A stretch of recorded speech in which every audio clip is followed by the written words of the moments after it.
Hey everybody, well this is being filmed before I finished putting up the Isle of Wight meat videos, but I'm hoping that you've enjoyed them all. I've actually got to edit part 3 in a minute, well this afternoon, before I go to work, because my holiday has now ended.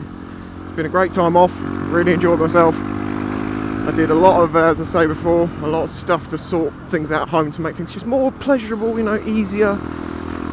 Threw a lot of shit away I've been collecting over the years.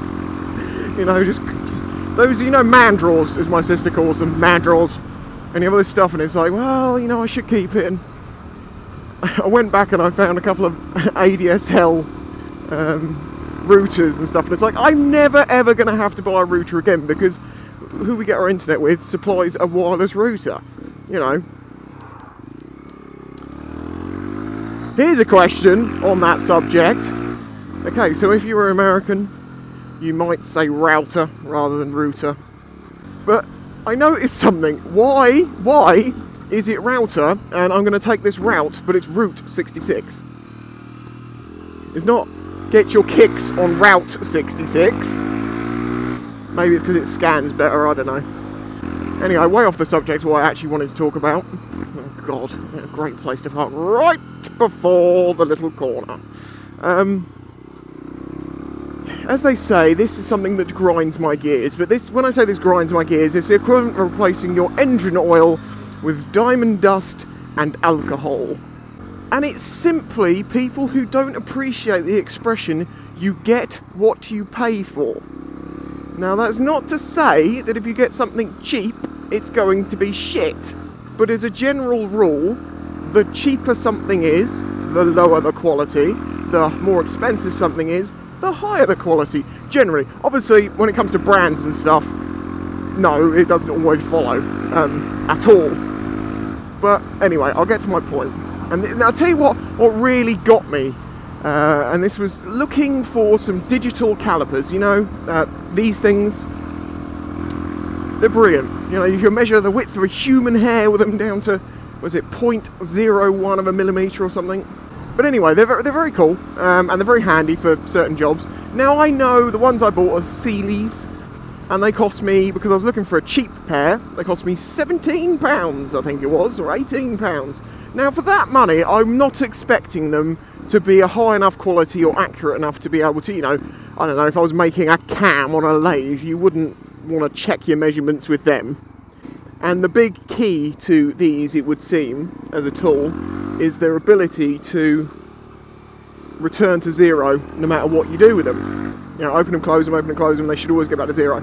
Well, obviously on the cheaper ones this doesn't always happen, so you just have to make sure that you zero them on each measurement. So you close it, zero it, measure it, and then go on. But I've found you can open to their full extent and close them, and you know, they get back to zero. They're perfectly fine for general use, not high tolerance, you know, machining.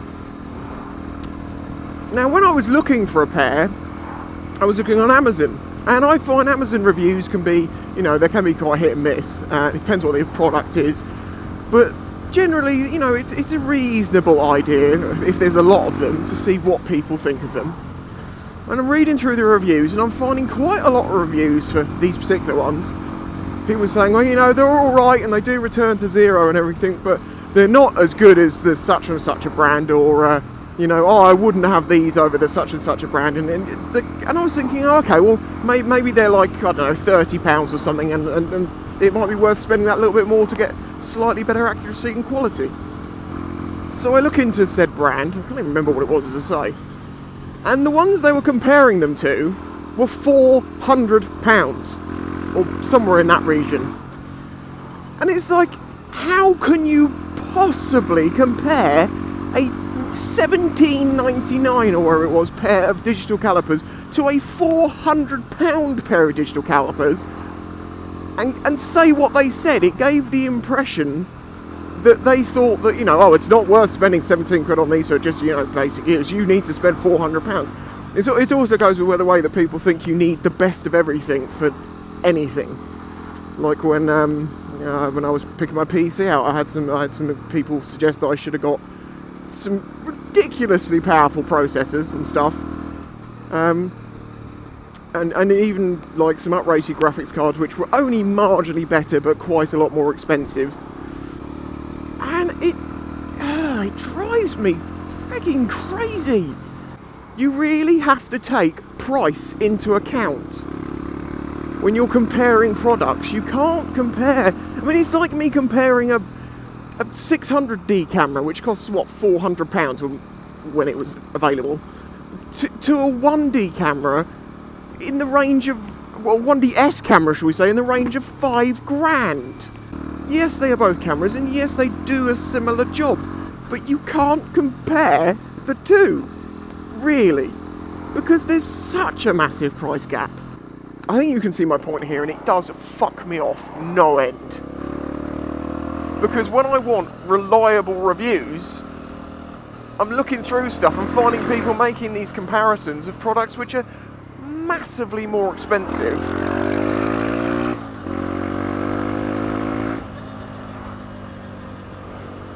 In a way, it's kind of similar to the whole Chinese bike argument, and I'm not getting back into that one. I've had my say on it, I'm done with it. I'll just continue riding my bike and be happy with it. But, oh, look at that. Audi driver, convertible, moves out of the way. Thumbs up for you, love. You're a lovely person. You know, people very often try to say that this bike, or other bikes similar to it, were a load of rubbish by comparing it to a bike which costs over 2.5 times the price. It's like, it isn't really a fair comparison now, is it? I mean, it'd be, Jesus Christ, she's about 5,000 miles back. I remember back to one of Jake's videos when he was also talking about Chinese bikes. Ooh, pretty. Really pretty. And he was making a comparison between a Chinese version of a bike which was barely any cheaper. And that's a very fair point. It is definitely, in that case, worth spending the extra money to get the original, something with the known quality and everything.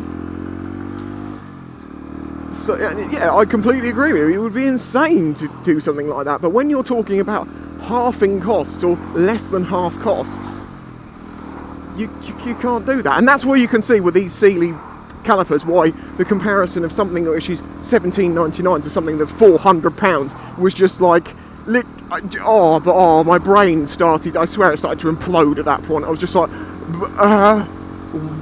what? How can you actually make that comparison, you nutty motherfucker? And it wasn't just one guy, it's not just one comment, it's a general trend I noticed in reviews and people's opinions of things. So yes, when you review or give your thoughts on a product, if you have knowledge of other products similar to that, then it's definitely worth making a comparison. But you have to take price into account, and if the other product costs, how many times is that? Well, 20 into 5, it's basically 20 times as expensive. If the product you're comparing it to is 20 times as expensive, it might be pertinent to mention that fact while you're leaving your review. Ooh. Damn! How'd you get hit in the side there? I don't understand. That car had a full-on smashed inside. Someone must have jumped the red, I think.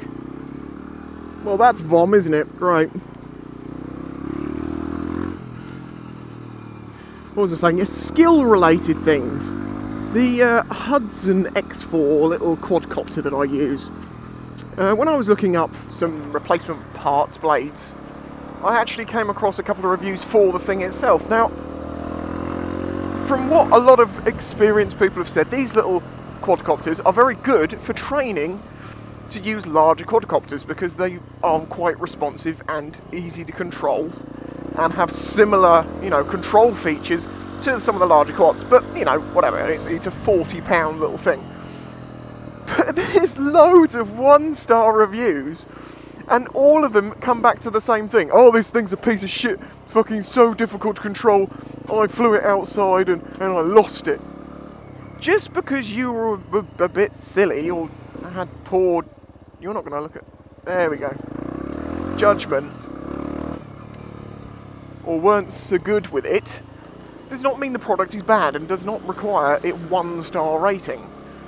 If it fell apart, if it had a manufacturer fault or arrived in a shitty condition or something like that, then yeah, I can see why you do that.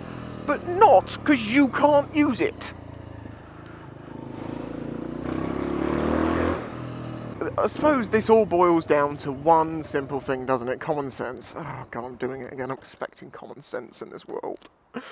As they say, the one thing about common sense, it isn't common. Anyway, if you agree with me, leave a like, and I'll catch you next time. Rover 200 in, let's get this right. Oh, sorry, anyway, because this is like second, third speed for me. Sorry. Oh, whoops. Oh, I'm sorry. He did. Oh, it's terrible. I mean,